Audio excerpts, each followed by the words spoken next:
Police in Connecticut begin to suspect a missing woman was murdered. But how can they prove it when they haven't got the body?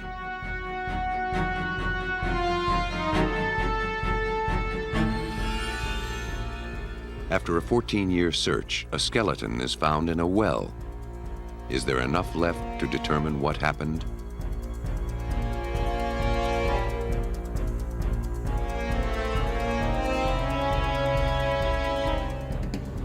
A homicide investigation stalls until a dead man helps solve the mystery of his son's disappearance.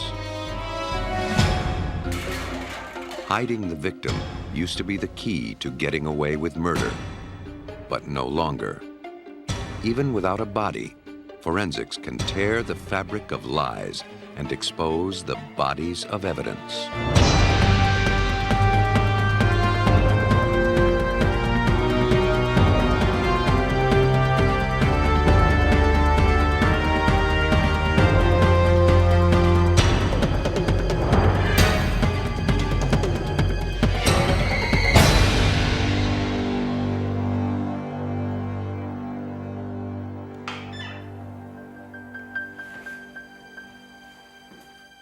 A dead body.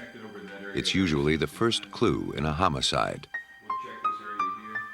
But without a victim, how can police catch the killer?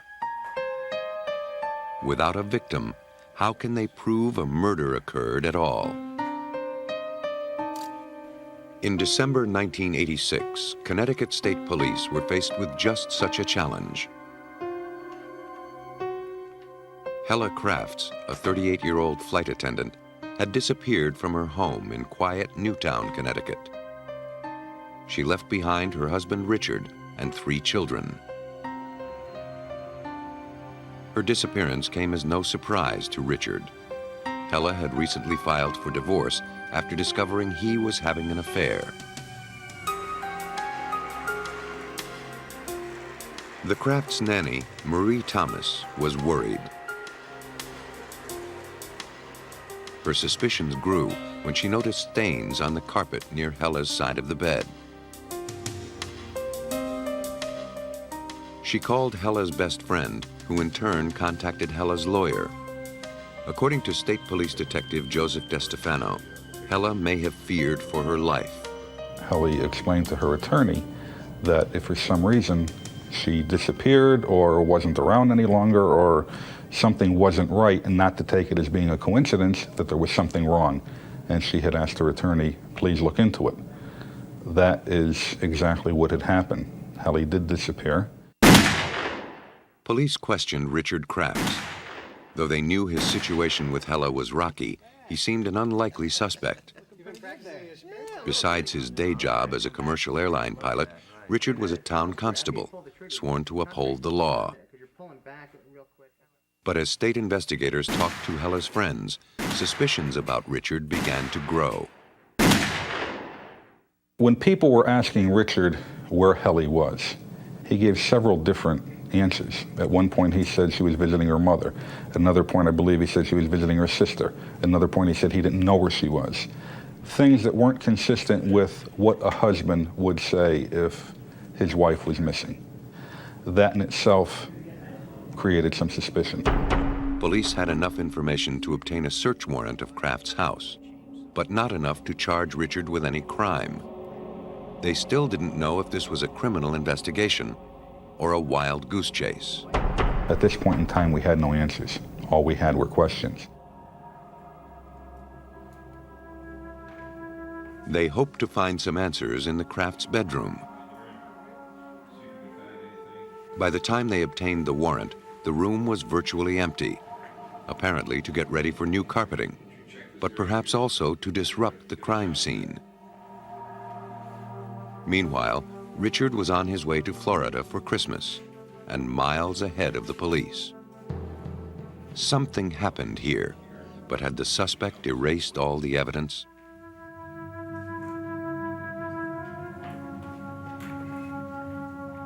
Some of the furniture was discovered in the basement. Before investigators could examine the bedroom, they called in a friend of Hella's to tell them how it was arranged.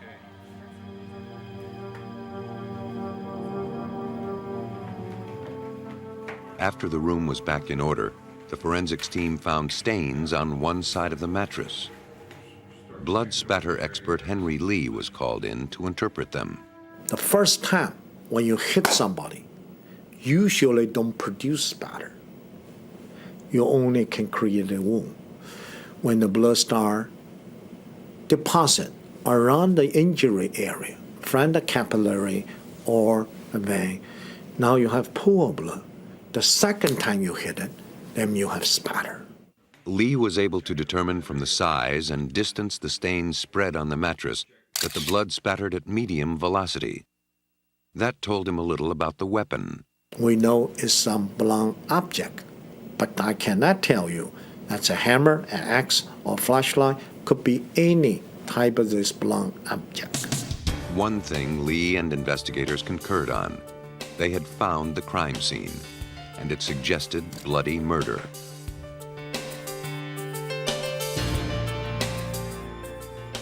A faint pattern of blood on Hella and Richard Kraft's mattress was enough to turn up the heat on what was, until then, a missing persons investigation.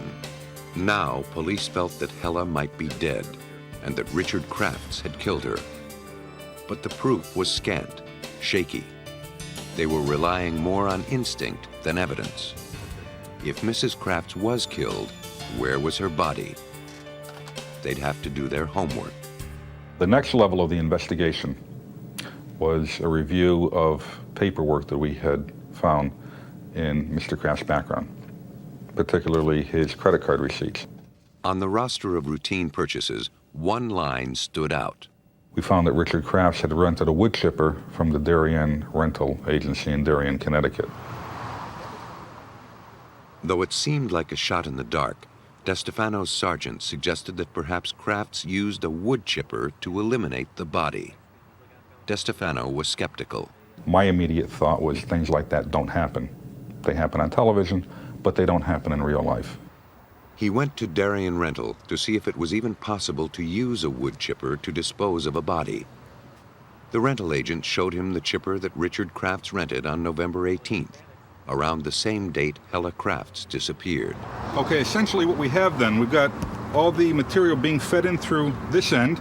Right. And it's coming in contact with the cutters on the wheel over here. Yeah, which is spinning. Now, about how thick is that wheel? About 2 inches? 2 inches, yes, sir. And that's solid steel. Yeah, it weighs about 900 pounds. 900 pounds. Those blades, one on either side. So once that wheel gets moving, nothing stops it. No, not at all. The only thing that happens is whatever hits that gets cut. Yeah, you could throw a piece of steel in there, it wouldn't make any difference. It would cut it up.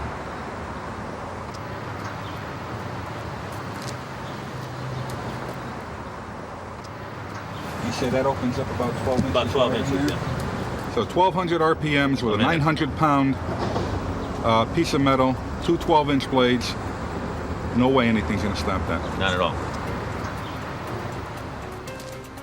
Though the massive blade could make short work of anything in its path, the hopper could only accommodate objects up to a foot wide. It would be impractical to dispose of a body that way, but not impossible.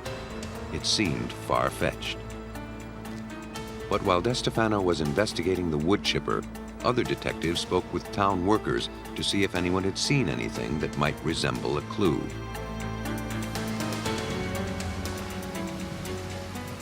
A utility worker reported he was out in the early morning of November 19th. He saw someone operating what looked to be a wood chipper on River Road, adjacent to the Housatonic River. That chance observation propelled an otherwise stalled investigation. Attention shifted to River Road. When the investigators got to that location, they did in fact find wood chips on the ground. In exploring the area all the more, they found envelopes with Hella Kraft's return address on them. At this point in time, we had the feeling that we've got something here that's totally out of the ordinary. Investigators gathered 33 bags of debris from the River Road area. The bags were sent to the police station to be poured over piece by piece. Anything that wasn't a wood chip or a leaf was set aside. At first we would find one hair, and not knowing what to do with it, we took a bottle, and we put the one hair in the bottle. We would continue on. We'd find an object that was harder than wood, but softer than stone. So we felt that we'll start another bottle for items such as these. Out of the mulch, a grisly scenario was taking shape. Based on these initial findings, a tent was set up to process evidence on site. Konstantin Karazoulis, the state's chief forensic odontologist, or dental expert, was called in hopes of locating human dental remains. We would collect evidence and bring it into a tent, and we would put it through some water, through a filter, and look for things that were human parts. Circumstantial evidence was piling up. The blood in the bedroom, the wood chipper rental, the unidentified fragments in the wood chips. But there was still no body, and without a body, there was no crime. They needed to find something more definite. Investigators knew they had to turn the case around, or a killer would walk. While evidence of a crime was turning up along River Road, police continued interviewing potential witnesses. One spotted a man with a wood chipper on November 19th on a bridge about a mile south of the River Road site. Divers were sent to the bridge to see what they could recover.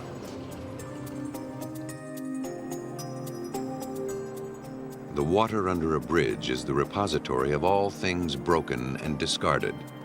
It's a dumping ground for vandals and a place where unwanted possessions are tossed and forgotten. Most are mundane, but sometimes the unexpected turns up. Dan Lewis was one of the divers. And what we were looking for was anything that could have been used as a weapon. We were looking for any type of a container, and certainly any more body fragments. Underneath this bridge, there's many parking meters, road signs, shopping carts, the usual kind of things that you'll find discarded off of a bridge. I mean, something like a chainsaw or a type of weapon will be totally out of place. When they came up with that, we immediately knew that we may have something here that pertained to that case.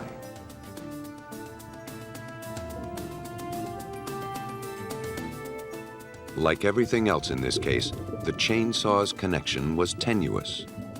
The tool was sent to Dr. Lee's lab to see if a link could be made.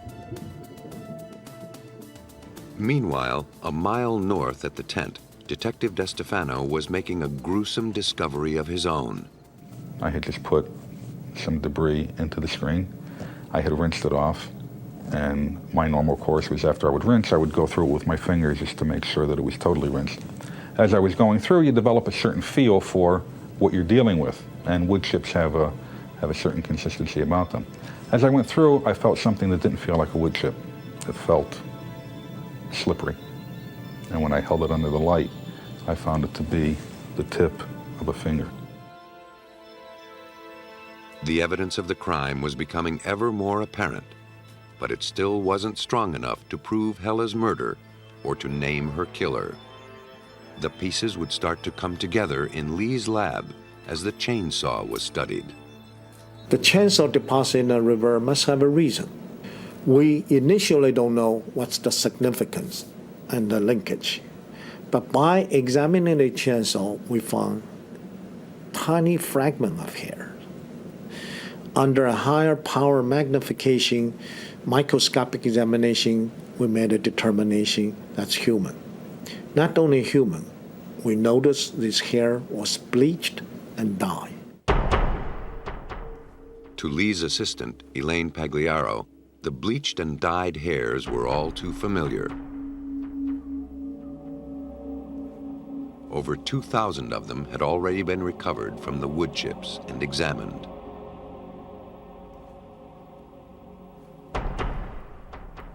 The roots were of something we call paintbrush type.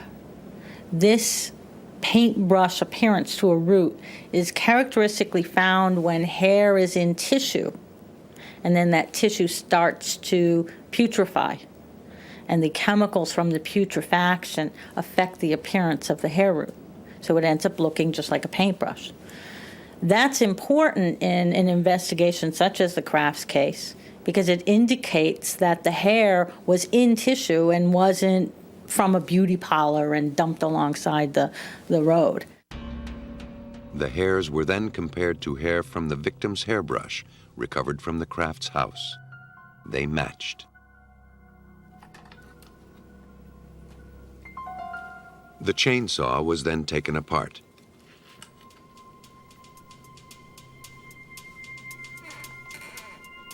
Inside the housing were blue-green cloth fibers and remnants of flesh and blood. The fibers were the same color and fabric as Hella's nightclothes. The flesh in the chainsaw proved to be human, and the blood type matched Hella Crafts. Now it was a matter of finding out who the chainsaw belonged to. The serial number was corroded from being underwater, but Elaine Pagliaro was able to restore it. Because of the nature of the way metal is formed, the impression goes through several layers. So even if you scrape off the top layer, if you take away that scraped portion, you should be able to raise up the impressed areas below.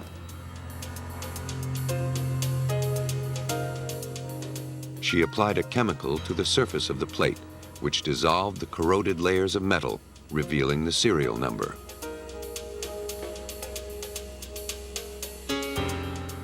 The number is E5921616.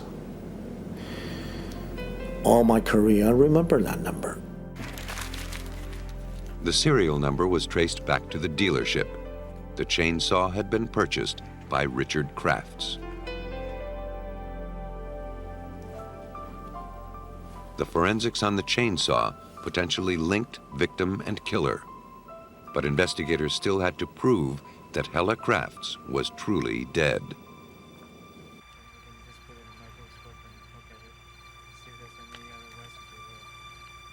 After combing the banks of the River Road site for more than a week, Dr. Karazoulis found the final piece of the puzzle. And as I looked down, I noticed there was an object. And that object turned out to be a human tooth. In forensics, this is the Holy Grail. I knew I had everything that I would need to make an identification of a human being. A comparison with dental records proved the tooth belonged to Hella Crafts. But it suggested more than that. Part of the jawbone was still clinging to the tooth, and part of the root was cut off.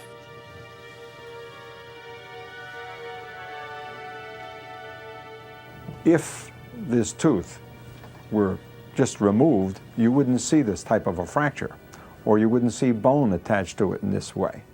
So I believe that some force broke this tooth from its seat in the jaw and crushed whatever it was holding to pieces. That force could have been a chainsaw or a wood chipper. Richard Crafts could be connected to both objects, and now indisputably to the victim, his wife, Hella Crafts. The circle was closing in on the airline pilot. The condition of the tooth, coupled with the hair and skin evidence, was enough to allow the medical examiner to declare Hella Crafts dead, 2 months after she disappeared.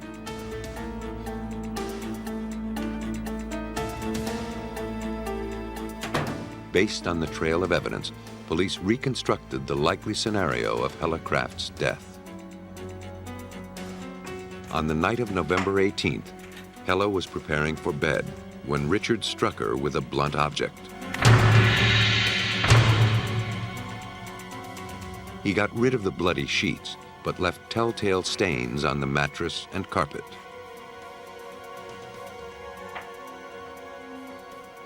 He had already rented the wood chipper, probably for some legitimate purpose. Then he realized he had the opportunity to kill his wife and use the chipper to dispose of her body. But he knew the opening in the machine wasn't wide enough to fit a human torso. That's where the chainsaw came in. This isn't something that you would do to an animal. It's just not something that you do. I mean, it's totally beyond the realm of what people do to each other. Only 6 ounces of material from Hella Craft's remains was ever recovered. Less than 1/1000th of a human body. But it was enough for the police to make their case. Most people don't realize 2 things. Number one, the lengths to which the police will go to investigate a crime. And number 2, the power of forensics. They don't realize the new developments that have happened within the past few years that have revolutionized forensics in criminal investigation. It's incredible what can be done now when you blend science with investigation. For his crime, Richard Crafts received a 50-year sentence. His unconventional way of disposing of the body proved to be his undoing, though it took a battery of forensics experts to prove it. But not everyone has access to those resources. One woman's desperate search for her sister would consume 14 years of her life. Ava Dehart was looking for a good time, but she fell in with a bad crowd. Her circle of friends was a motley group of biker wannabes, a touch of menace in the otherwise sleepy riverside town of Fredericksburg, Virginia in 1982. They hung out at a place called the Joker's Wild, a loose-knit gang with too much time on their hands.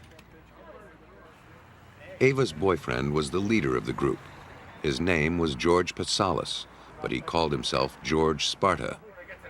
He was a man who was more feared than respected. Ava had dated him for 8 years. During that time, their relationship grew more abusive. Occasionally, she'd leave him, but never for long. On July 20th, 1982, Ava left her house to go to work at the Joker's Wild.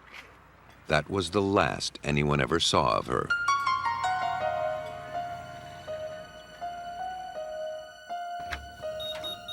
After a day had gone by with no sign of Ava, her family contacted the Stafford County Sheriff's Department. Detective Billy Bowler explains the investigation. When the investigation was first initiated, it was a missing persons report, and our sheriff at the time was chief of detectives and picked up the case. He followed through with interviewed the family.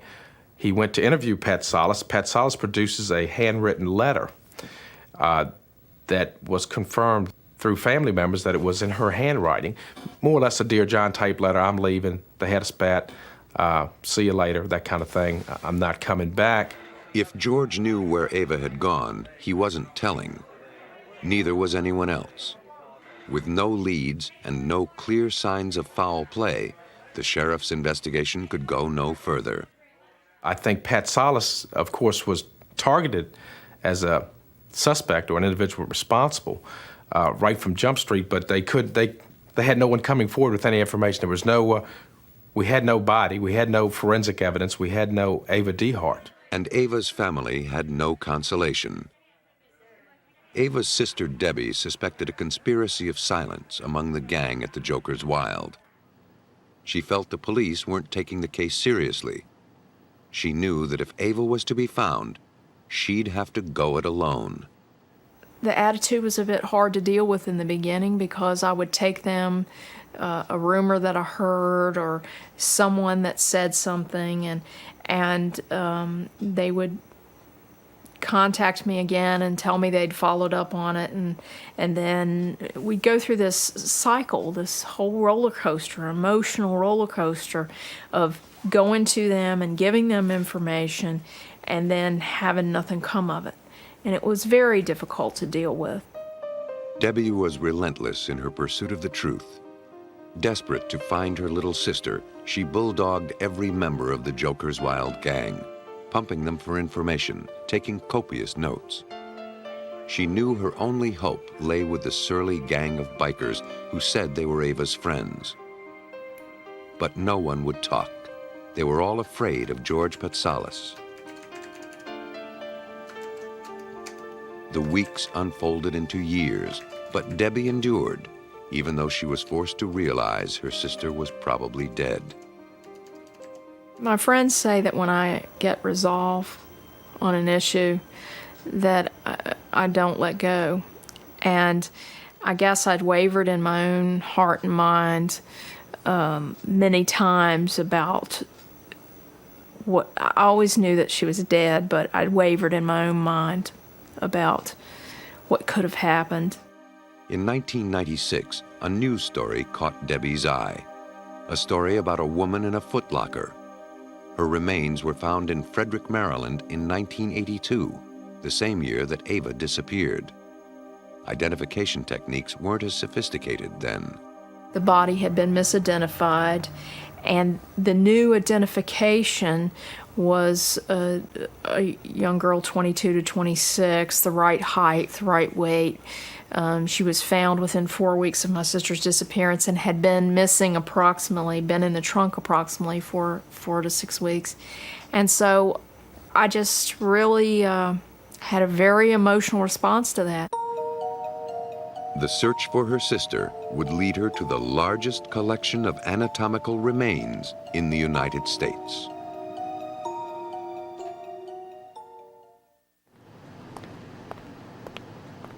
In April 1996, renowned forensic authority Doug Owsley of the Smithsonian Institution in Washington applied his expertise to putting a face on the lady in the trunk.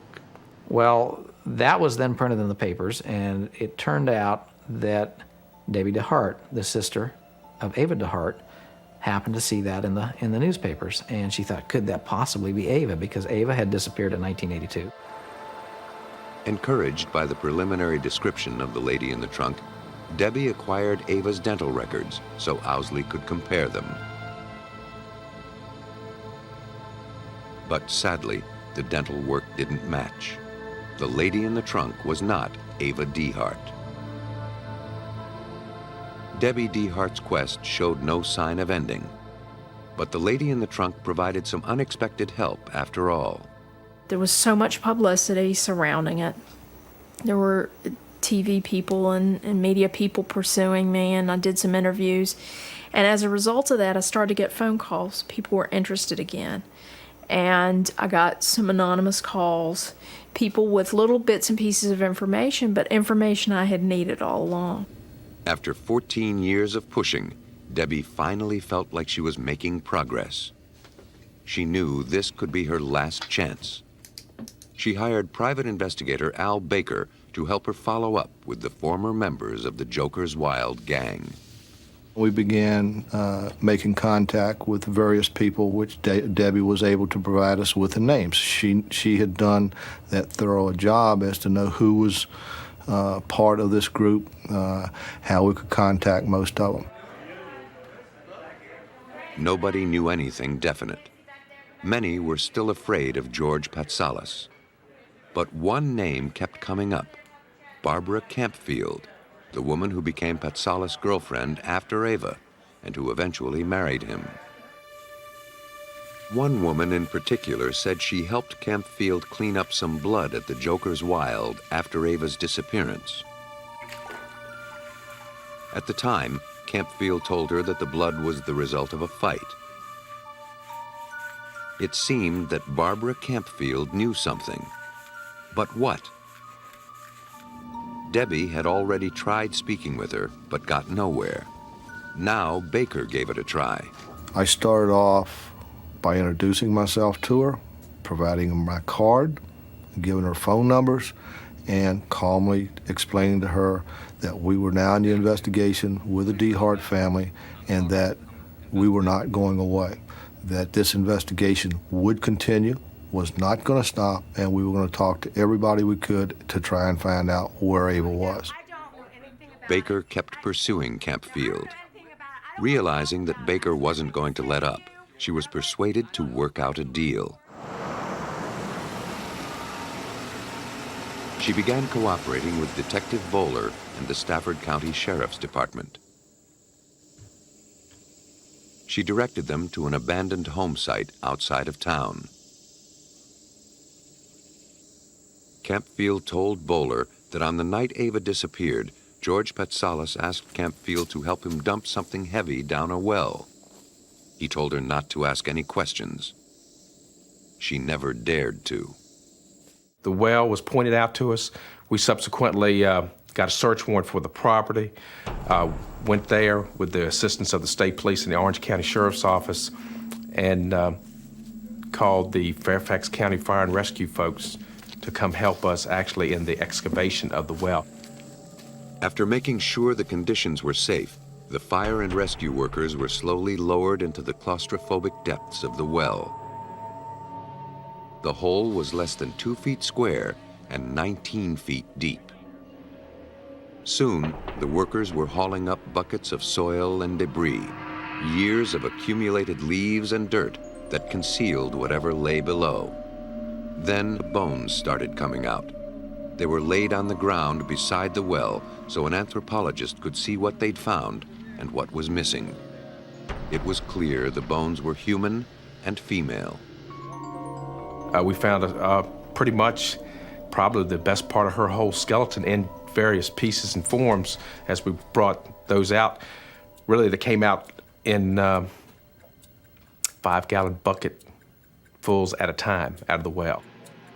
It seemed the mystery of Ava's disappearance had been solved. But were these truly her remains? A comparison of the jaw with Ava's dental records confirmed the terrible yet reassuring truth. Debbie Dehart's sister had been found. Well, it's certainly better for us to have found her than to have never found her. I don't think we realized how deep the wound was or how it would never heal if we hadn't found her. For the Deharts, and in the name of justice, Owsley was entrusted with determining how Ava had died. My role is to state what the facts are. And to do that, what you have to do is pay very careful attention to the skeleton, to the bones. And if you know how to read the bones, they just are, it's phenomenal what they can tell you. This particular skeleton of Ava DeHart, it tells you exactly what happened to her. And it also provides all of the clues that helped with the determination of her identification. Owsley studied every inch, scrutinized every fracture to try to determine the cause of death. Was she murdered elsewhere, then dumped in the well? Was she killed by the 19-foot drop? Or was she still alive, trapped, and left to die? The injuries caused by the fall were restricted to the lower half of her body. Fractures in the foot, the lower leg bones, the thigh bones, and the pelvis are the result of being dropped in the well. When she was dropped in the well, her feet hit the bottom, and that caused breakage of some of the bone. As the force goes up the shin bone, then it causes jamming at the knee joint. And in relation to this, then when you look at the distal end of the femur, these fit together like this, the force compresses into the distal end of the femur, and it causes this compression fracturing right here. From the condition of her remains, Owsley determined that Ava was probably dead before she was thrown into the well. This blow to the midface, where it actually broke 4 bones. It broke part of the right maxilla, the left maxilla, and both nasal bones. It just sheared the nasal bones off. And that's telling you that it's coming from her right to left, but it's also going up because there's a slight oblique angle here in the nasal bones. There's no sign of a tool or any being hit with a specific type of weapon. This is something that apparently was done with a fist. There was not a part of the skeleton that didn't have some type of injury. It was savage. That's the only way that you can classify it, because I think even the blow to the face would knock most people out. He was simply out to kill the girl. George Patsalos, now living in Florida, was charged with the murder of Ava DeHart. At the trial, Owsley presented Ava's remains to the jury. Through his forensic interpretation, she was able to testify against her killer. I think that Doug felt that the dramatic way that she died, that she would speak to the jury, that it would be Ava telling the jury look what happened to me. And I believe the Commonwealth's attorney used those exact words. Look what happened to me. On October 8, 1997, George Patsalos was sentenced to life in prison for his crimes. The case against Patsalos was solved through forensics, detective work, and second-hand accounts. But suppose a crime had no witnesses, no crime scene, and no trace of a body. In April 1992, a 13-year-old Chevette was towed into an impoundment lot in Louisville, Kentucky. There, it joined the ranks of other abandoned vehicles, awaiting their date with the crusher. At the time, no one knew it, but this car held a terrible secret.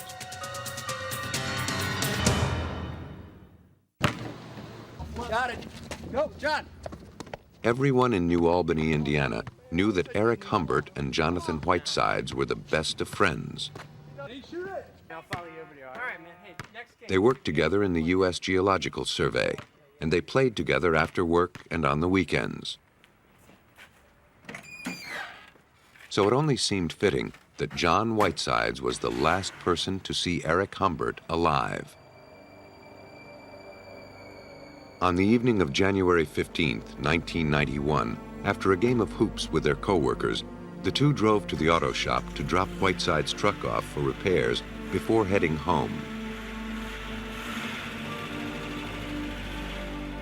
But by 9:30 that night, Humbert still hadn't arrived at his house. Eric's wife, Missy, said she phoned Whitesides to see if he'd seen him. Whitesides told her Eric had left just a few minutes ago and assured her he'd be arriving home any minute. But the minutes turned to hours. At 2 a.m., Missy called Whitesides again. Eric still wasn't home, and she was worried. Jonathan said he'd be right over. Eric never returned. Though Missy had spoken to the police the day after Eric disappeared, she didn't file an official missing persons report until 2 weeks later. Their relationship was becoming strained, and she thought Eric may just have wanted a little time by himself. But now she felt something terrible had happened. Eric was gone too long. He wouldn't have left his 18-month-old son. That wasn't like him. Detective Keith Whitlow of the New Albany Police led the investigation. We began interviewing co-workers. There was rumors that Eric may have had a girlfriend in another state. We checked with that person, and she hadn't seen Eric. So his disappearance was pretty mysterious to everyone. Not only was he gone, but also was his automobile. There was without a trace. But something of interest did come from interviewing Missy's co-workers. Many said that Jonathan frequently picked her up at work. Some claimed that Jonathan and Missy were having an affair. Suspicions centered around Jonathan Whitesides, but there was not the slightest evidence that anything illegal had happened, nothing to link him to any wrongdoing. The two may have been guilty of indiscretion, but there's no law against that. Months went by. It seemed the earth had swallowed up Eric Humbert and his car. Meanwhile, Whitesides moved in with Missy and her son.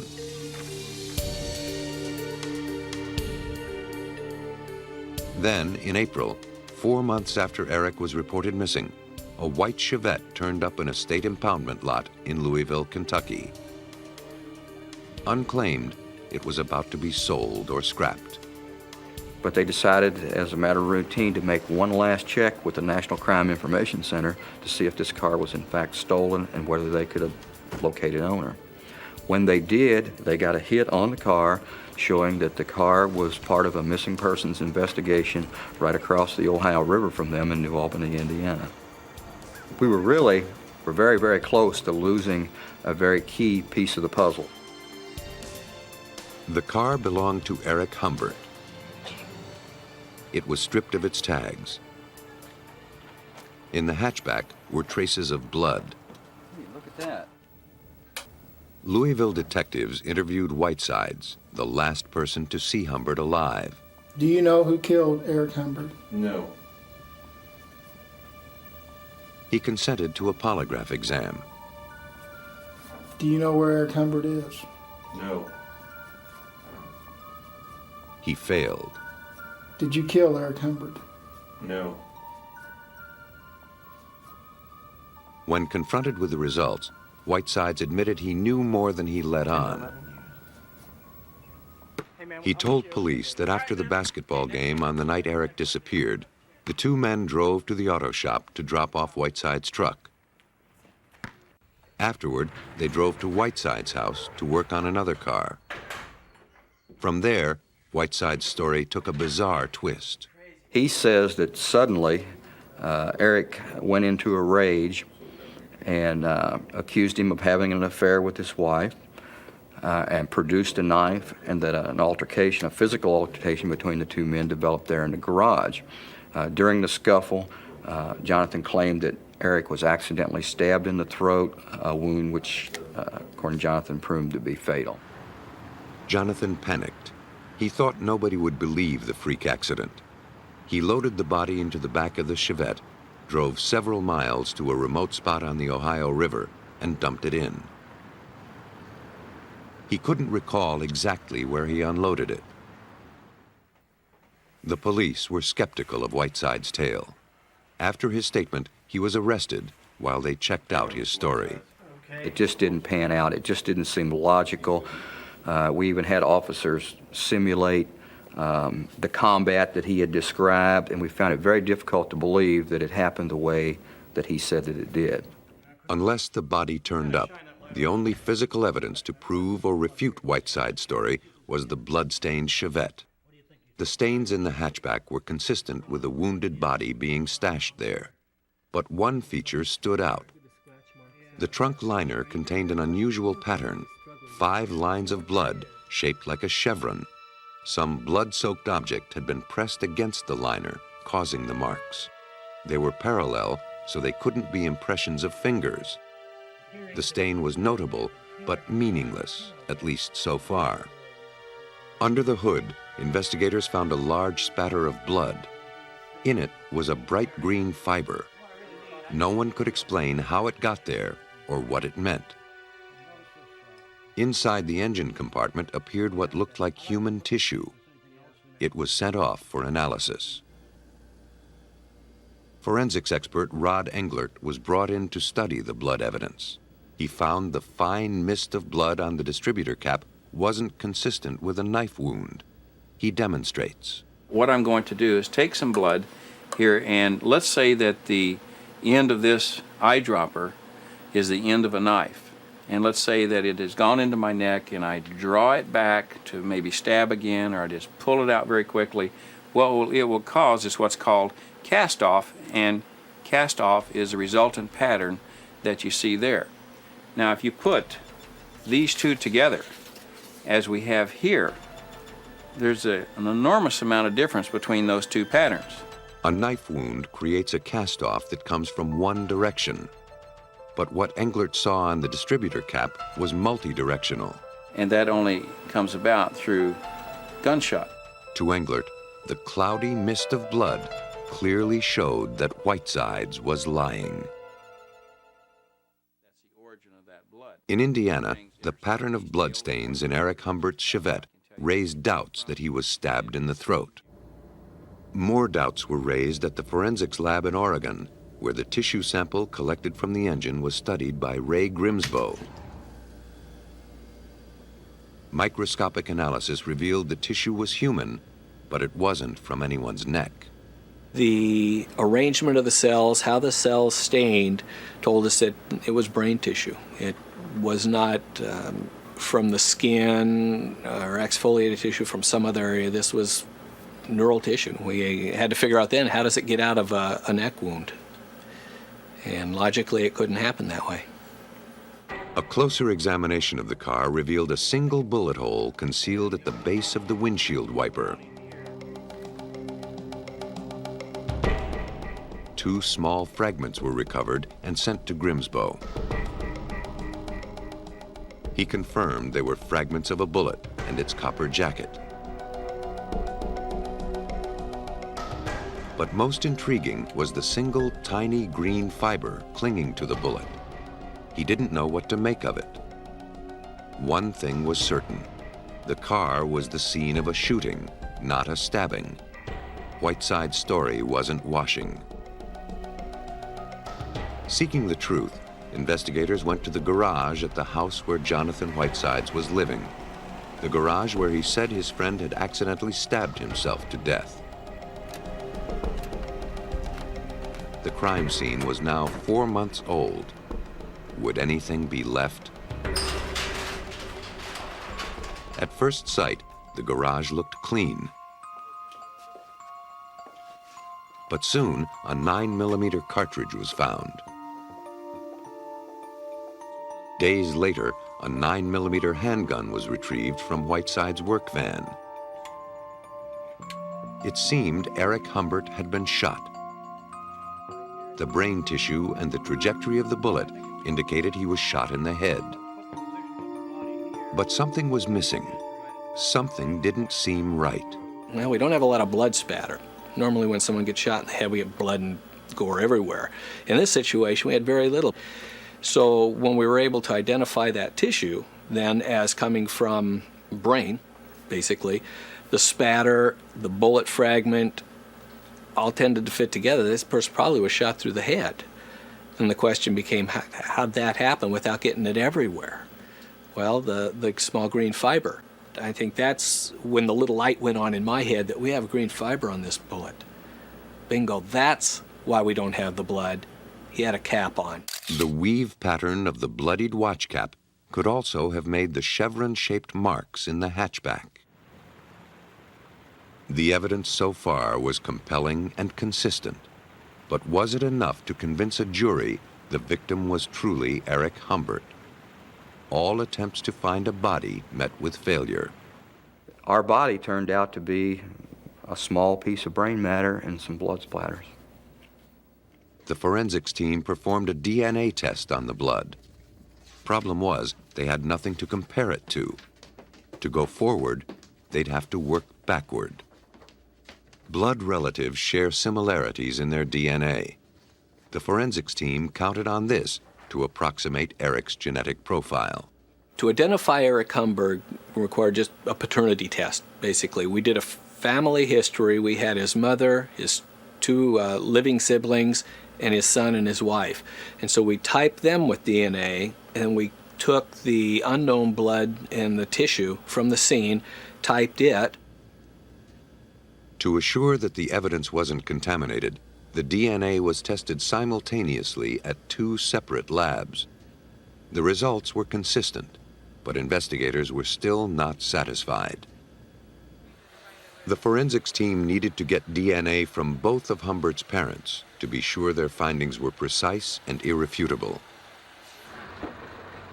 Permission was obtained to exhume his father, who died several years earlier. DNA was extracted from his father's leg bones. The genetic codes from Humbert's father and mother were compared to the DNA from the blood in the Chevette. We were able to show that, beyond any reasonable doubt, that this would have been consistent with a son of those 2 people. Even without Eric Humbert's body, the prosecution had all it needed to convict Jonathan Whitesides. The prosecution alleged that on the last evening of Eric Humbert's life, he went to Jonathan Whiteside's house to help him fix his car. He may have suspected that his best friend was having an affair with his wife, but he couldn't have known how much his best friend wanted him out of the way. While Humbert leaned over his own car to show Whitesides how he'd made a similar repair in his Chevette, Whitesides pulled out a 9mm pistol and shot his friend execution style at point-blank range. He then loaded the body into the back of the car, disposed of it, and abandoned the vehicle. He thought that by eliminating the body, he'd eliminated all the evidence. He was wrong. Whenever a criminal enters or leaves a crime scene, he always leaves something there. He always takes something with him. And I think that's very, very true. It's just today we are much more capable of finding those things that they take and leave than maybe we were just 10 years ago. The jury deliberated only 45 minutes before finding Jonathan Whitesides guilty of murder. He was sentenced to 50 years in prison. As for Eric Humbert, so far, his body hasn't been found. Eric's mother told me after Jonathan was sentenced, she grabbed me by the arm and she said, "Please don't quit looking for him." And it's kind of ironic, every time we get information about a body found locally or something, it's like nobody has to say it, everybody goes, you know, like, I wonder if that's Eric. And not as of yet, it hadn't been, but you know, we're still in some way, we're still looking. Not too long ago, when victims went missing, killers went free. Today, the rules are changing. The laws of justice have allied with the laws of science. And even if the victim can't be found, chances are the killer will be.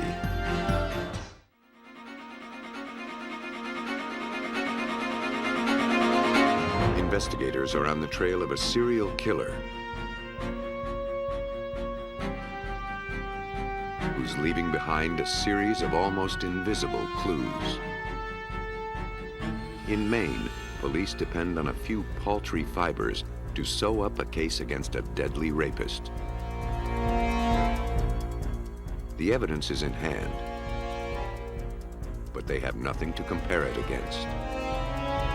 Florida investigators confront a fast car, a fatal accident, an unlikely story.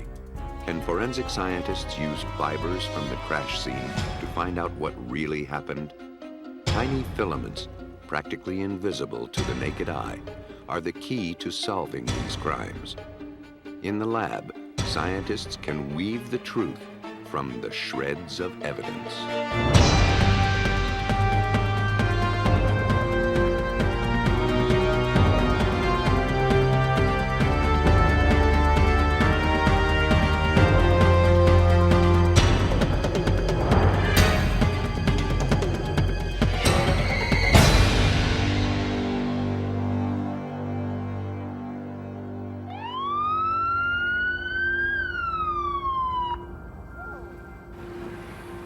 In 1981, a peaceful hike in the suburbs of Atlanta, Georgia, ended with a grim discovery. The body of a young man was lying at the edge of a field. For Atlanta police, it was the kind of scene that was becoming all too familiar. For 21 months, more than 24 bodies had turned up in fields, empty lots, and less traveled roads. The victims were young African-American males. Some were children. Most were strangled. At first, the crimes were investigated routinely. But as the murder count climbed, it became clear a serial killer was on the loose. He would leave few clues in his deadly wake. Parents of the victims demanded answers. And as more bodies turned up, police assembled a task force to find a link among the murders and to trace every clue. But the murders continued. Lawmen from the surrounding area joined citizens, even psychics, in the search for victims and their killer. A reward fund reached $100,000, but no one came forward to claim it. Racial tensions grew as panic gripped this southern city. Assuming the crimes were racially motivated, police looked for a white male, and the outcry for justice in the African-American community grew deafening. As the death toll climbed past 20, investigators hoped it was only a matter of time before they caught the killer. But time was their enemy, and they had few clues. At the Georgia Bureau of Investigation, microanalyst Larry Peterson set his sights on the almost invisible clues known as trace evidence. I began applying more or less full-time efforts into looking at the cases individually and also comparing them to see if they were related. Peterson was counting on fiber evidence to be the common thread that bound killer and victims. By their nature, fibers are easy to pick up, hard to brush off. They provide a nearly invisible record of every place a person visits. By the same token, every victim was literally covered in hundreds of fibers, most of them meaningless. To find out which strands were important required a concentrated effort. Each fiber collected from one victim had to be visually compared against hundreds pulled from the next. Multiply that by 20 victims, and investigators were examining hundreds of thousands of fibers.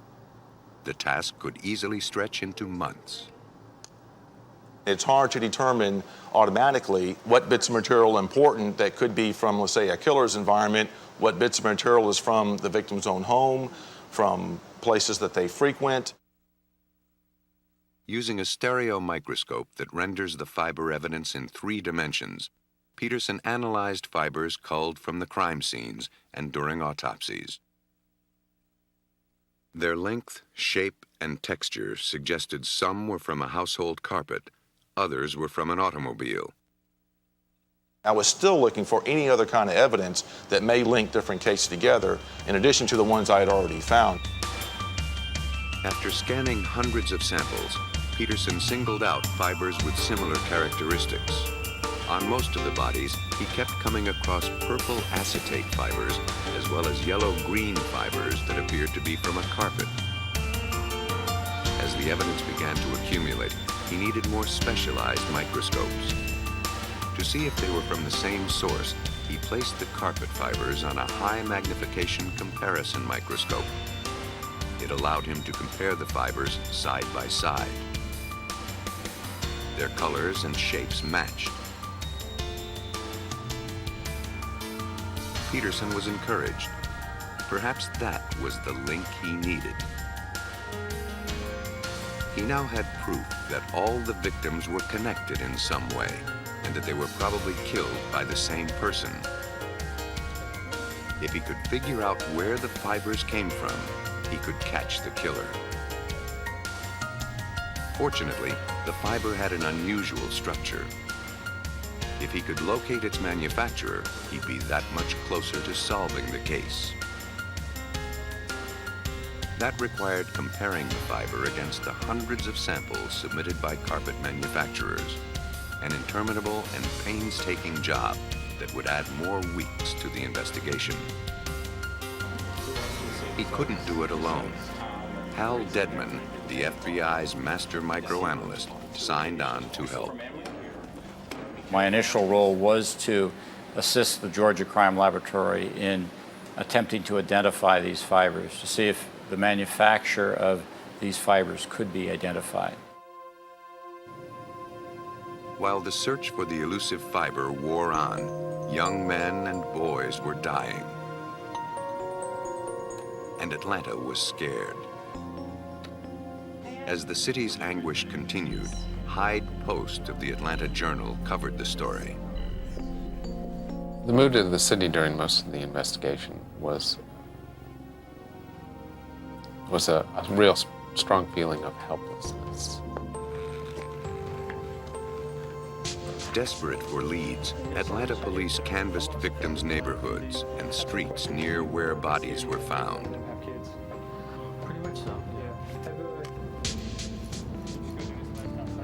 They questioned people door to door, looking for any piece of information that might help them. At night, patrol cars searched the neighborhoods looking for anyone suspicious. On the streets, police had few leads. But in the lab, microanalysts were getting closer to pinpointing an original source for the unique fiber. The media caught wind that investigators were using trace evidence to tie the Atlanta area murders together. But publishing the news didn't stop the killer. It only made him change his tactics. Suddenly, instead of in the woods or dumped by the roadside, the bodies began to show up in water. The victims found in the rivers were either nude or partially clothed. Was the murderer trying to eliminate fiber evidence from being traced back to him? Lawmen suspected as much. Without alerting the media, and armed with the knowledge that the killer was now disposing of the bodies in water, scores of police recruits staked out Atlanta's bridges. They were fishing for a murderer that had eluded them for 22 months. Week after week, the recruits would secretly assemble under the bridges to keep their vigil. For all their efforts, officers dubbed them trolls. All they could do was wait for the killer to strike again.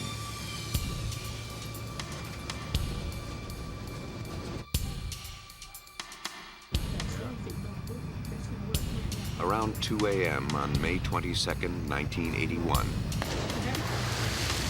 the calm along the Chattahoochee River was broken by a splash in the darkness. The trolls waiting under the James Jackson Parkway Bridge sprang into action to find the cause. But they could not see what made the splash.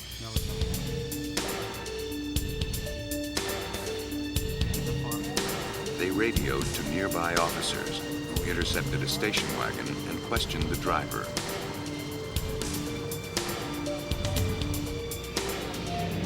His name was Wayne Bertram Williams, a 23-year-old freelance photographer and self-proclaimed music promoter. Williams didn't fit the assumed profile of the killer.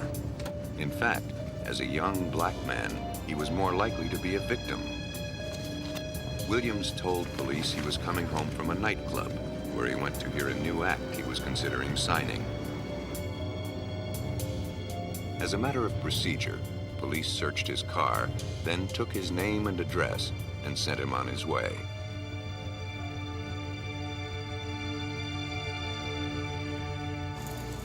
Two days later, the body of 27-year-old Nathaniel Cater surfaced in the Chattahoochee River, downstream from the James Jackson Parkway Bridge.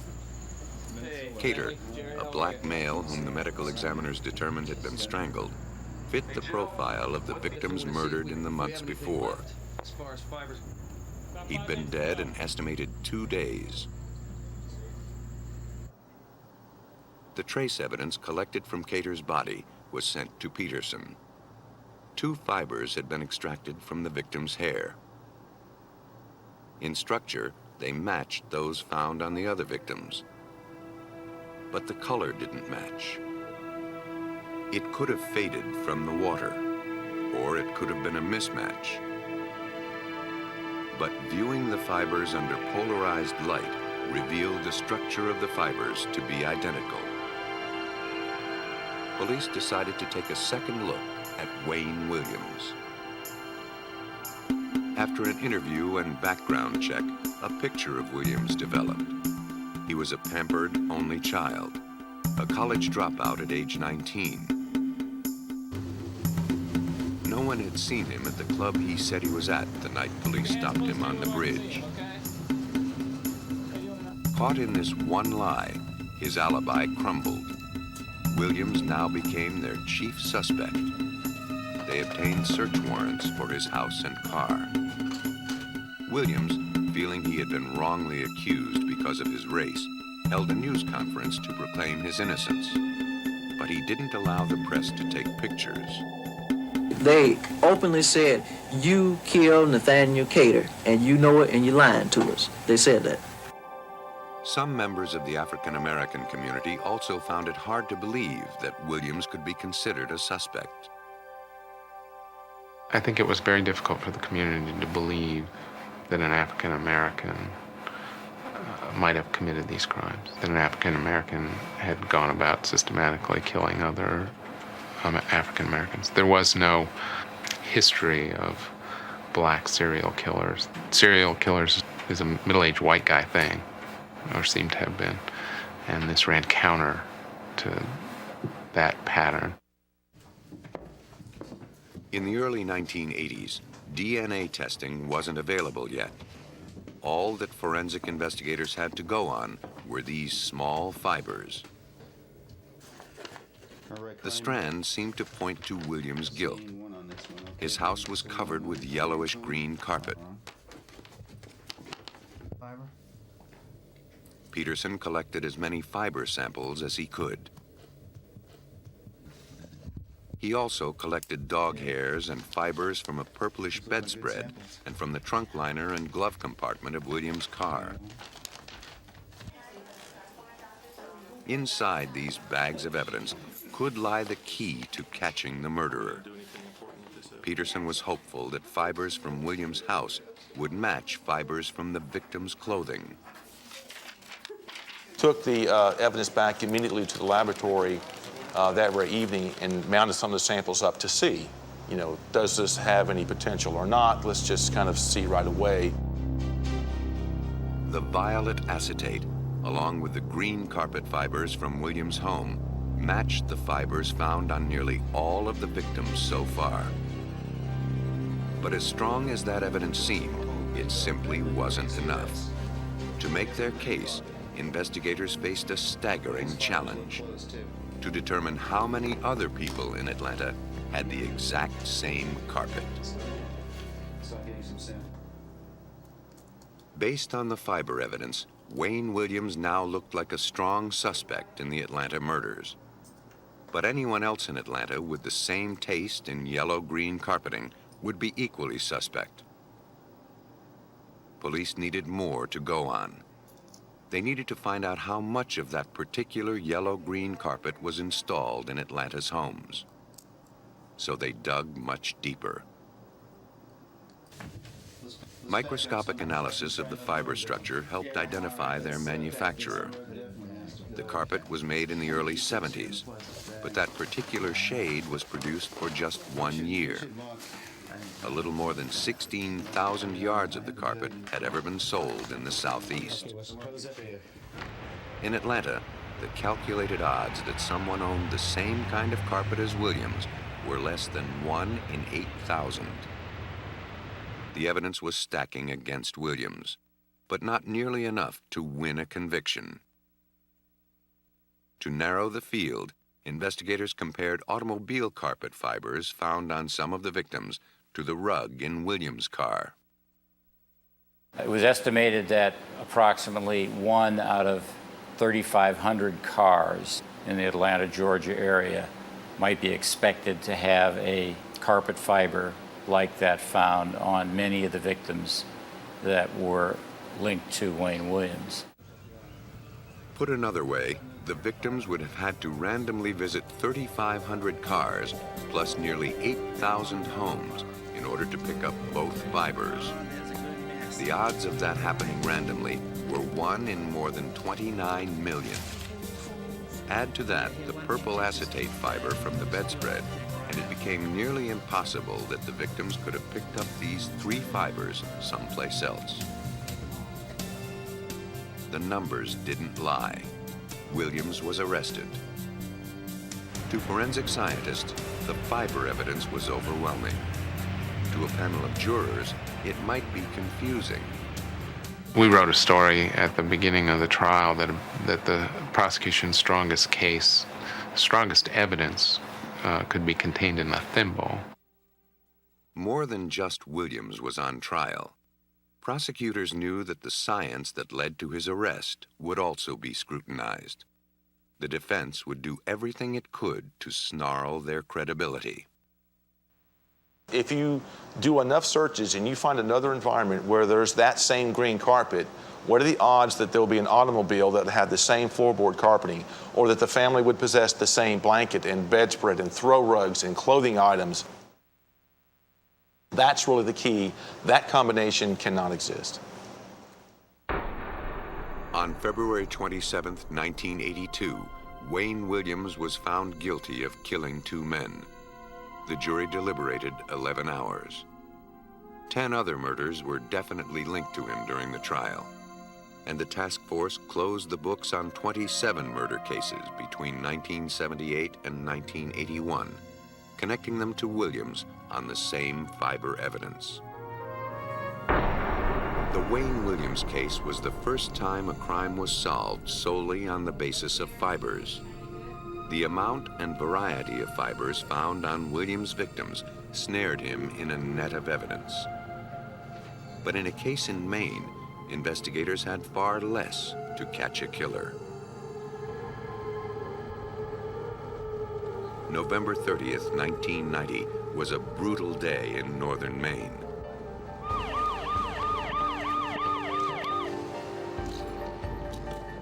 On that day, a worker at the Cummings Concrete Corporation in Alton called police after discovering the body of a young woman.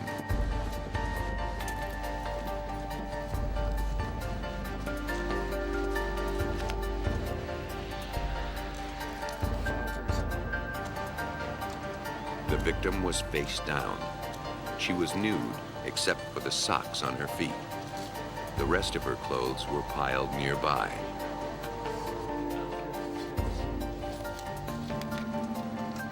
Police on the scene contacted Detective Ed Thorne of the nearby Bangor Police Department.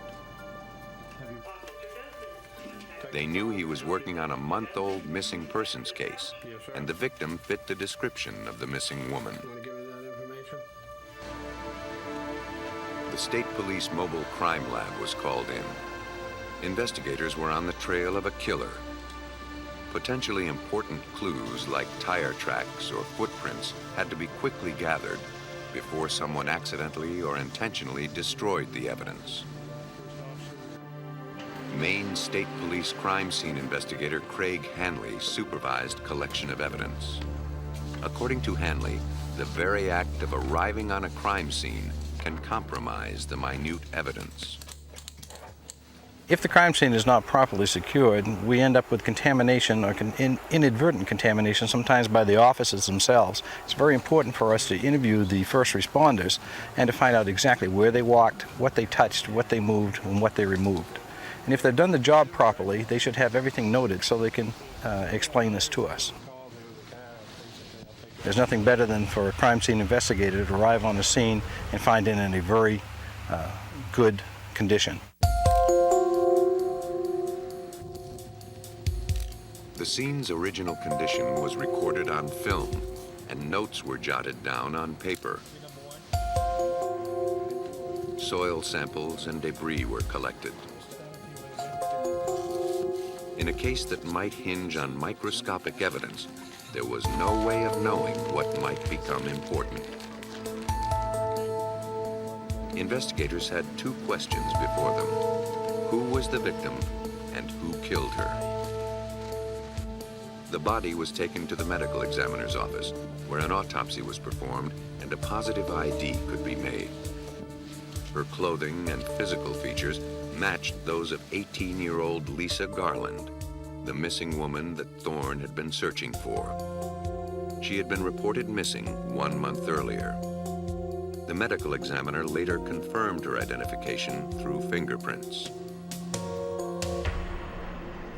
Garland was last seen around 1 a.m. on October 27th, leaving the convenience store where she worked. She lived only a short distance away. Bangor Police Detective Ed Thorne had reason to believe that Garland arrived at her apartment after she left the store. What happened then is an open question. From there, she would have walked or got a ride down to her residence, which is approximately 150 yards from the store. We know she arrived because her pocketbook, her keys to the house, some money, and all her belongings were there. The keys and valuables found in her house led police to believe that she had not left on her own. After a month, Detective Thorne and his colleague Bob Cameron saw their missing persons case turned into a homicide. The autopsy revealed the victim had been raped and killed by a blunt force to her head. Most of her internal organs were intact, preserved by the cool weather. At the Maine State Crime Laboratory, forensic chemist Chris Montagna analyzed trace evidence collected from the crime scene. Most notably, the socks the victim was wearing at the time of her death. He was hoping they would hold some small clue to the killer's identity. We knew that one of the key pieces of evidence that we're going to be looking at are these socks. I began to process the socks simply by doing a visual examination, seeing what I could find, if there was any hairs or fibers, grass, anything that might be from the environment of the perpetrator. He found maroon fibers. Experience told him they were from the carpet of an automobile. In terms of clues, it wasn't much. But Montagna felt the entire case could hang by this one thread of evidence. In July 1991, a 15-year-old girl was riding her bike on a lonely road in York, Maine, more than 200 miles south of Bangor. A car slowly approached and forced her off the road. She fell into the grassy embankment. The driver got out of the car and dragged the girl into the woods. There, he raped her, stabbed her, and left her for dead. Amazingly, she survived. After her attacker left, she found her way to a neighbor's house where she called for help. At the York Police Department, she picked out her attacker from the mugshot file. The suspect was a convicted rapist named David Fleming, who had been released from prison just 9 months earlier. In a state as quiet as Maine, news of violent crime spreads fast. After months of chasing dead-end leads to find Lisa Garland's killer, Detective Thorne heard about the violent rape in York. Bangor police became interested in David Fleming. Just maybe he had something to do with Lisa Garland's death.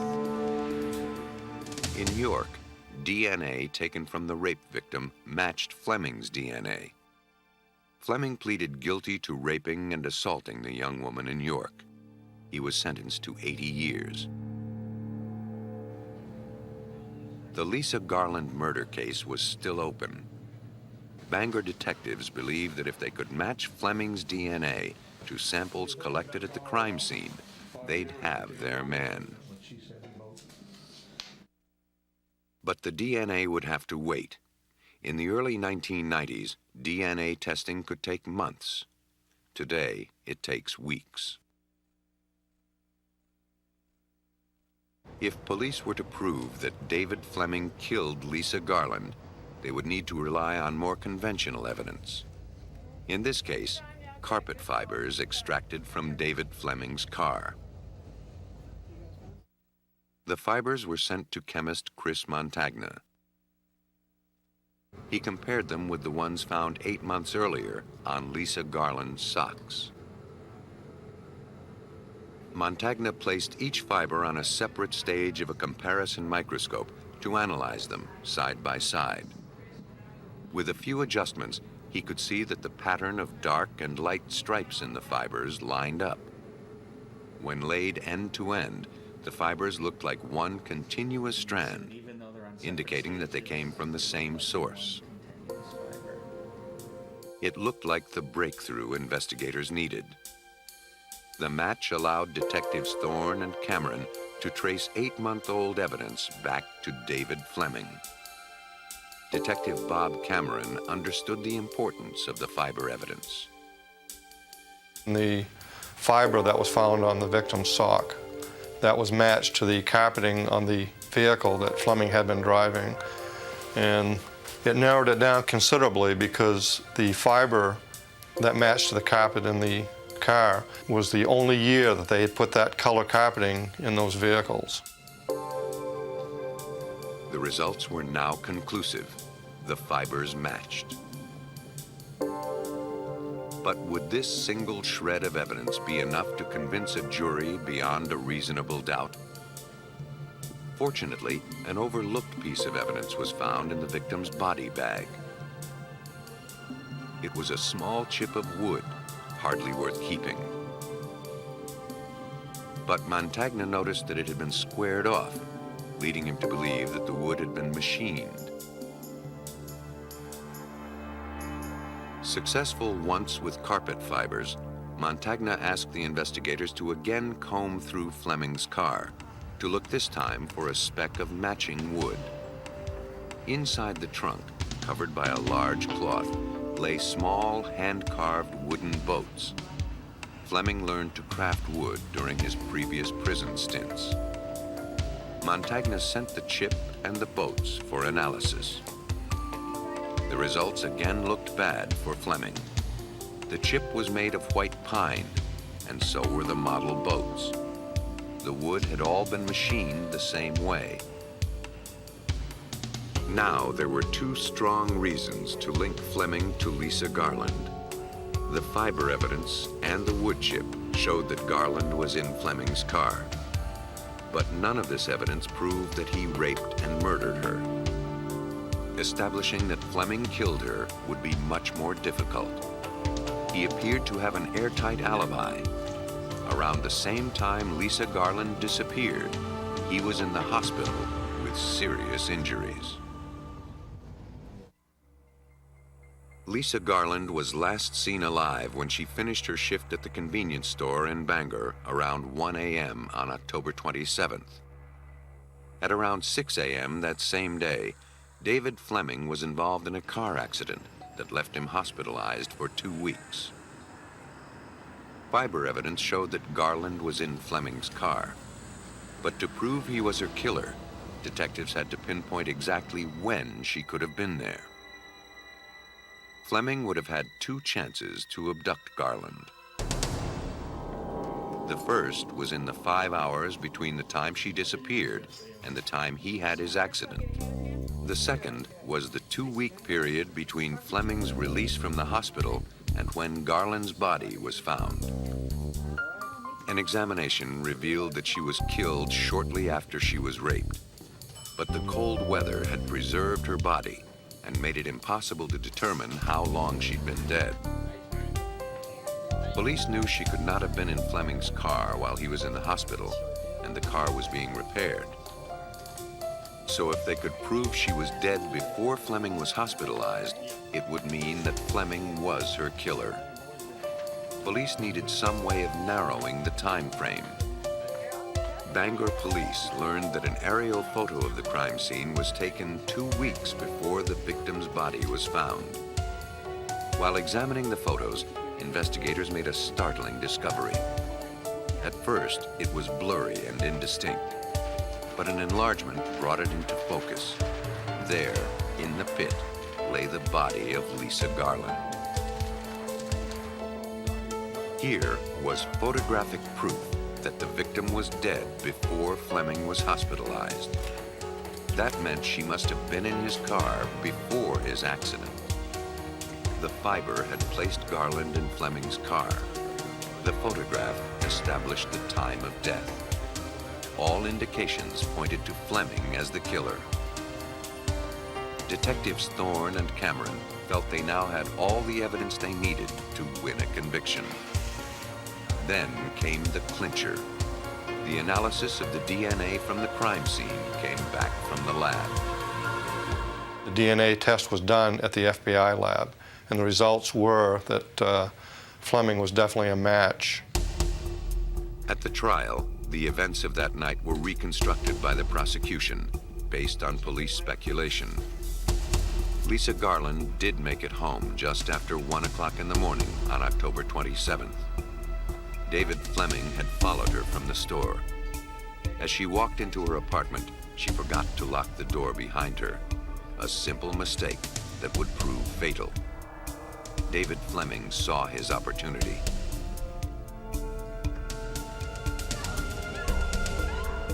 He then went into her apartment. It's not clear where he committed the crime, but fiber evidence proved that Garland's body was in Fleming's Delta 88 before he dumped it by the sand pit in the town of Alton. Fleming then returned home, where his girlfriend remembered him walking in around 3 o'clock in the morning. She recalled him not sleeping soundly and leaving around 5 a.m.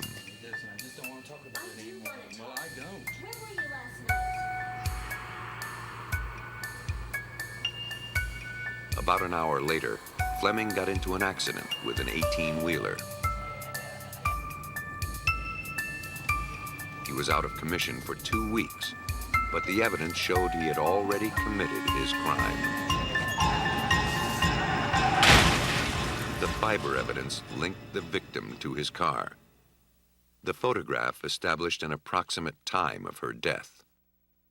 And the car accident closed his window of opportunity to just a sliver. On March 22, 1995, David Fleming was convicted of raping and murdering Lisa Garland. He is serving a life sentence on top of the 80 years for the rape in York. In case after case, fiber evidence has linked victims to their killers. But in a case in Florida, investigators relied on fibers to reconstruct the circumstances of a fatal car accident.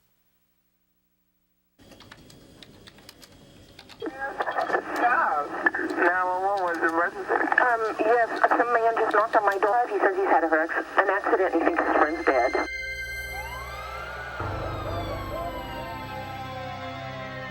On a road in Tallahassee, Florida in 1994, a mild October evening turned terribly tragic. Strewn among broken beer bottles, snapped tree limbs, and mangled car parts lay the lifeless body of 30-year-old Michael Manella.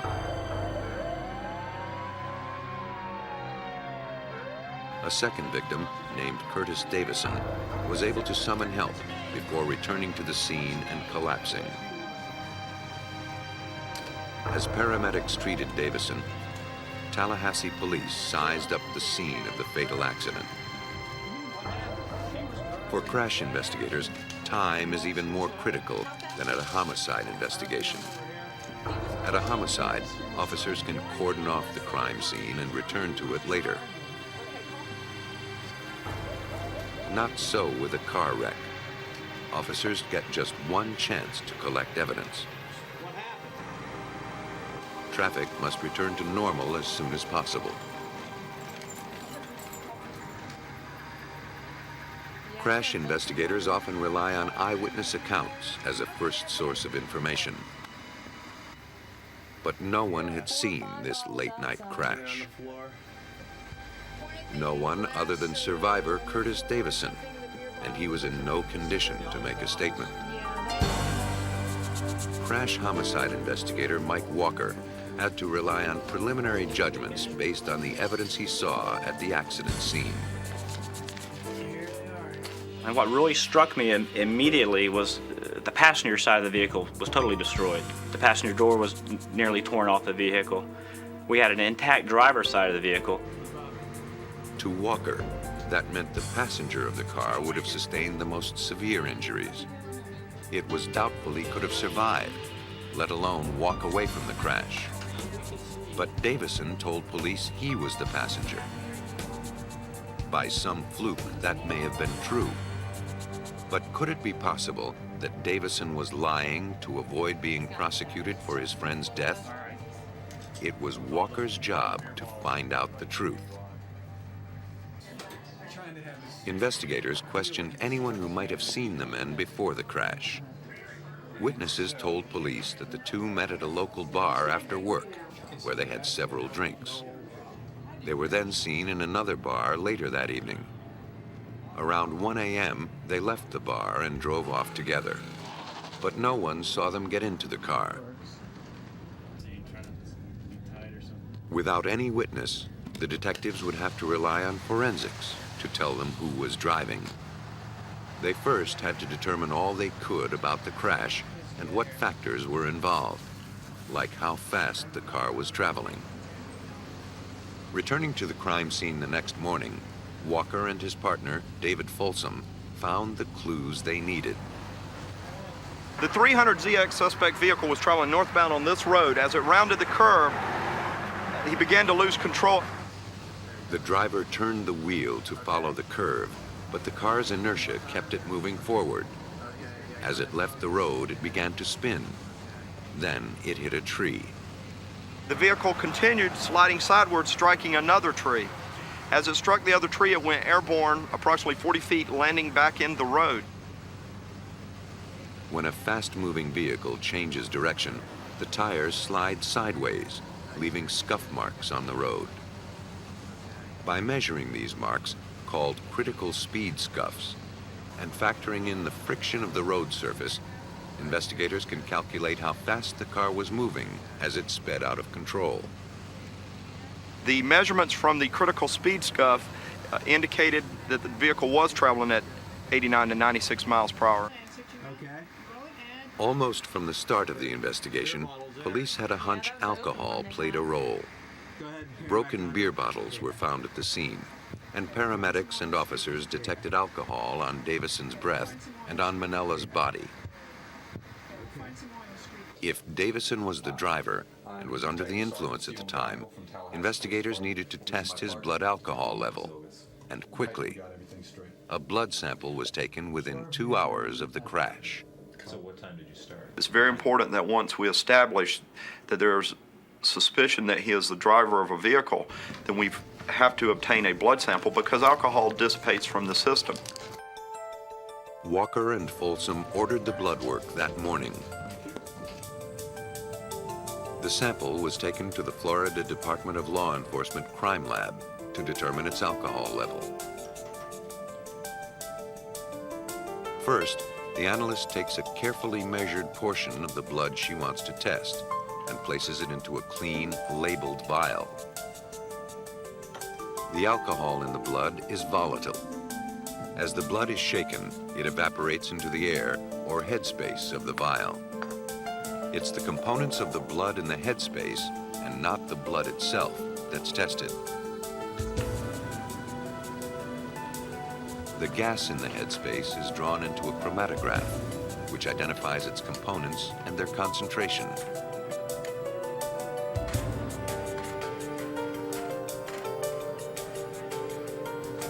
The computer looks specifically for alcohol in the blood gases. In 10 minutes, it provides a reading. The results showed Davison's blood alcohol level at 0.04, safely below Florida's legal limit. But that was the level when his blood was drawn at the hospital, not the level he had at the time of the accident. Because alcohol dissipates from the bloodstream at a consistent rate, the analyst can calculate what the level was 2 hours earlier when the accident occurred. Davison's level at the time of the crash was estimated to be between 0.06 and 0.08. In Florida, a level as low as 0.051 can be considered driving under the influence. But investigators still had to prove that he was behind the wheel. Back at his office, Walker pored over the accident scene photos and compared them to his notes. Parts of Davison's story weren't adding up. First was the car's restraining system. Walker recalled the driver's side airbag had been deployed. Airbags, by design, pin the driver in place. If Manella were driving, it seemed unlikely he'd have been thrown from the vehicle. Yet his body was found some 50 feet from where the car came to rest. On the other hand, the passenger's side seatbelt looked like it hadn't even been used. Whoever sat here could have been thrown. One more clue aroused suspicion. A bloody handprint on the outside of the driver's side door. It was too smudged to read, but it seemed likely it was made when the driver exited the car after the accident. But according to Folsom, the evidence could be misleading. Now, traditionally, we cannot say that just because there's a bloody handprint that someone driving that car put it there, because there's such thing as scene contamination. One of the rescue personnel or one of the police officers could have done it. But it was enough to spur suspicion as to who was actually the driver, the deceased or the survivor. By themselves, the evidence of a bloody handprint, minor injuries, and an unused seatbelt meant very little. Taken together, they created serious doubt about Davison's story. Davison, however, was sticking to it, insisting that he was the passenger. The definitive version of the tale would be told in the lab. Investigators faced no shortage of clues about the car crash that claimed a man's life. The trick was to make sense of them. Crash investigator Mike Walker had the wreck towed to a secure impound facility for analysis.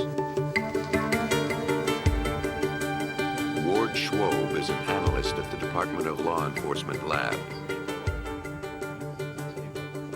One of the parts of my job as a crime scene analyst is to go and examine a vehicle without any outside influences. A lot of the times I'll go and look at the vehicle itself and try not to learn any of the particulars about the case. I'll take an objective view of the vehicle, see what I can determine, see what the evidence tells me. To piece together the particulars, he began with the driver's side seatbelt, fastening it in a position as if someone were wearing it. He noticed spots on the seatbelt near the door. They tested positive for human blood. That indicated the seatbelt was probably worn at the time of the crash. It also meant that whoever wore it was probably not ejected from the car. Signs again pointed to Davison. The evidence was suggestive, but slippery. Even if the blood proved to be Davison's, the defense could argue that it could have spattered onto the belt while the car was spinning, or that Davison could have bled on it after the crash as he staggered around the car. To seal this case, investigators needed to find evidence that fit 3 criteria. First, the evidence could be left only at the moment of impact. Second, it had to be unique to the individual who left it. And third, it had to prove where that person was sitting in the car. Investigators depended on fibers to meet those criteria, and they depended on Regional Crime Lab microanalyst Paula Sauer to read them. Detectives Walker and Folsom gave Sauer several pieces of material evidence collected from the accident scene, including a dashboard with 2 dents in it and clothing worn by the victims. The dents in the dash were on the passenger's side. It was presumed they were caused by contact with the passenger's knees. Remarkably, the force of the crash created so much frictional heat that woven patterns and fibers were actually melted into the vinyl. There were fibers, numerous fibers embedded in the dashboard area that would be directly in front of the passenger seat. These fibers were microscopically consistent with the fibers composing Manella's pants. The evidence seemed to indicate that Manella was in the passenger's seat. But Sauer wouldn't stop there. She scrutinized every piece of evidence to be certain her results were consistent. She turned her attention to strands of human hair and synthetic fibers gathered from the cracks of the passenger side of the windshield. Michael Manella wore a hairpiece composed of both human hair and synthetic fibers. If the fibers from his hairpiece matched those in the windshield, it would strengthen the argument that he was the passenger and that Davison, the survivor of the crash, was driving. An inspection of the synthetic hairs using a high-power comparison microscope suggested the fibers in the windshield matched those in Manella's hairpiece.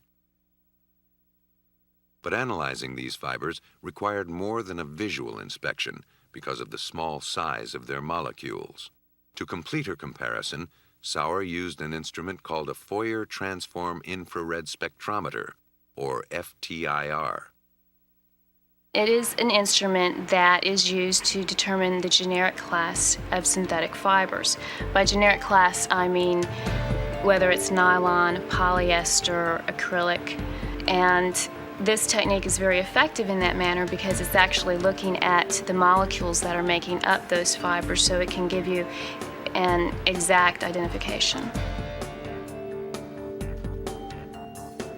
The characteristics of both fibers were displayed on a computer. The red lines represent fibers from the hairpiece. The green lines represent fibers pulled from the windshield. In every way, they were identical. So far, all indications were that Manella was in the passenger seat. If that were true, it meant Davison would have left his mark in the area of the driver's seat, most likely on the airbag, which would have deployed at over 100 miles per hour. Sauer analyzed fibers clinging to the tightly woven fabric of the airbag. She found 9 fibers matching the fabric of Davison's pants. Her conclusion? Davison was driving. Paula Sauer used her sophisticated optics to put the accident scene into focus. Not only had she placed Manella in the passenger seat, but also determined that Davison was the driver.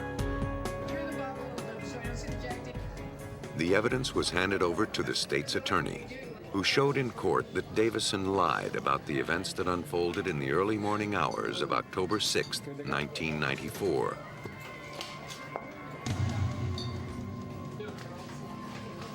The prosecution's theory was that after a night of drinking, it was Curtis Davison who got behind the wheel of Manella's Nissan 300ZX.